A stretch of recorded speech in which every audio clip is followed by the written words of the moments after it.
News 18 पर स्वागत है आपका। मैं हूं आपके साथ सुहानी मलिक।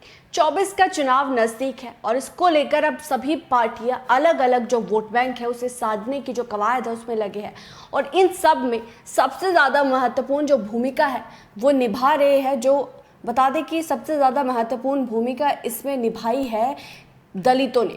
उत्तर प्रदेश में सभी राजनीतिक पार्टी दलित मतदाताओं को लुभाने के लिए कमर कस चुकी है। करीब 21% दलित आबादी के साथ देश के दूसरे सबसे बड़ी दलित वोट बैंक वाले सूबे में 18 सीटें शेड्यूल कास्ट के लिए सुरक्षित है। यह आंकड़ा बीजेपी के यूपी में मिशन 80 को हासिल करने के लिए काफी अहम है। देश के सबसे ज्यादा लोकसभा सीटों वाले राज्य यूपी में दलित वोटर बसपा का कोर वोटर रहा, लेकिन बसपा के कमजोर पड़ने के साथ ही सभी पार्टी दलित वोटर को अपने साथ जोड़ने में लगी है। समाजवादी पार्टी ने हाल ही में घोसी उपचुनाव में दौरान पीडीएफ फॉर्मूले का टेस्ट किया, जिसमें पहले भी अखिलेश यादव ने खतौली उपचुनाव के वक्त चंद्रशेखर आजाद के समर्थन से इस फॉर्मूले का प्रयोग किया था और इस बार भी घोसी उपचुनाव में ये फॉर्मूला सही साबित रहा। बीजेपी ने पिछले कुछ समय से सूबे में गैर जाटव दलित वोटों को अपने साथ जोड़ने में सफलता हासिल की और इस बार वो इस नंबर को बढ़ाना चाहती है। वो बीजेपी की ओर से चिराग पासवान को एनडीए के द्वारा उत्तर प्रदेश में सक्रिय करने के पीछे एक बड़ी रणनीति है। दरअसल मायावती और चंद्रशेखर आजाद दोनों ही दलित बिरादरी से आते हैं, इन सब के बीच अच्छी पकड़ रखते हैं। ऐसे में चिराग पासवान के जरिए एनडीए गठबंधन यहाँ गैर जाटव दलित समाज को टारगेट कर रहा है। बीजेपी की ओर से अखिलेश यादव के पीडीएफ फॉर्मूले की काट के तौर पर एक खास रणनीति अपनाई गई है।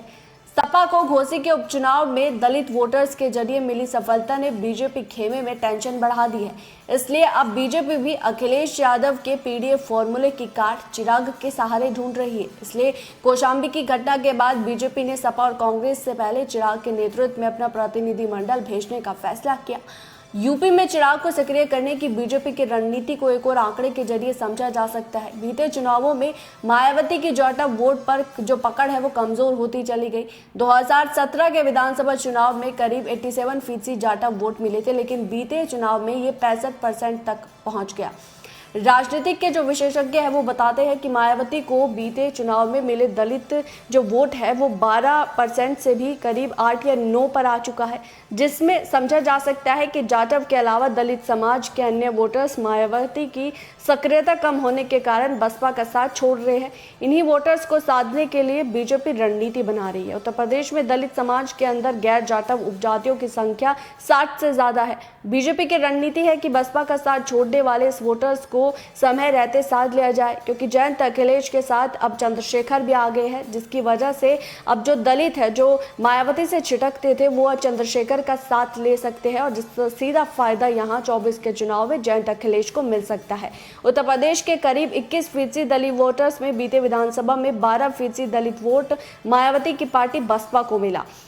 राजनीति के जो विशेषज्ञ हैं वो मानते हैं कि इसमें से जाटव वोट को बसपा के साथ से हटाना मुश्किल काम है, इसलिए गैर जाटव में पासी, कोरी, वाल्मीकि, खटीक जैसी जातियों पर सभी दलों की नजरें हैं। बीजेपी इस वोट को अपने साथ लाने के लिए पहले भी प्रयास कर रहा है। इसके लिए उत्तराखंड की राज्यपाल रही बेबी रानी मौर्य को इस्तीफा दिलाकर यूपी 2.0 सरकार में कैबिनेट मंत्री बनाया गया। अब 24 को देखते हुए बेबी रानी मौर्य को पश्चिमी यूपी में दलित वोटर्स को साधने के लिए आगे कर सकती है। पश्चिमी यूपी में बीजेपी के पास कांता कर्मन के रूप में एक और दलित चेहरा है और ऐसे में बीजेपी 24 के दलितों में जाटव समाज को साधने के लिए पूरा काम कर रही है, क्योंकि एक तरफ चंद्रशेखर, अखिलेश यादव और जयंत चौधरी की ये जोड़ी जिसने खतौली उपचुनाव में कमाल किया, उसके बाद अब घोसी उपचुनाव में भी अखिलेश यादव ने पीडीएफ फॉर्मूले अपनाया जिसमें दलितों का साथ उन्हें मिला। अगर 24 में भी ये जो जोड़ी है, यानी ये जो जयंत, अखिलेश और चंद्रशेखर की जोड़ी है, जाट, दलित, मुस्लिम का जो एक समीकरण इन्होंने लगाया है, अगर 24 में भी इसमें कामयाब होता है गठबंधन तो कहीं ना कहीं बीजेपी को इसका भारी नुकसान उठाना पड़ेगा। बहरहाल इस रिपोर्ट पर आपकी क्या राय है, आप क्या समझते हैं वो जरूर कमेंट बॉक्स में बताएगा। मेरे साथ फिलहाल इतना ही, मुझे दीजिए इजाजत, नमस्कार।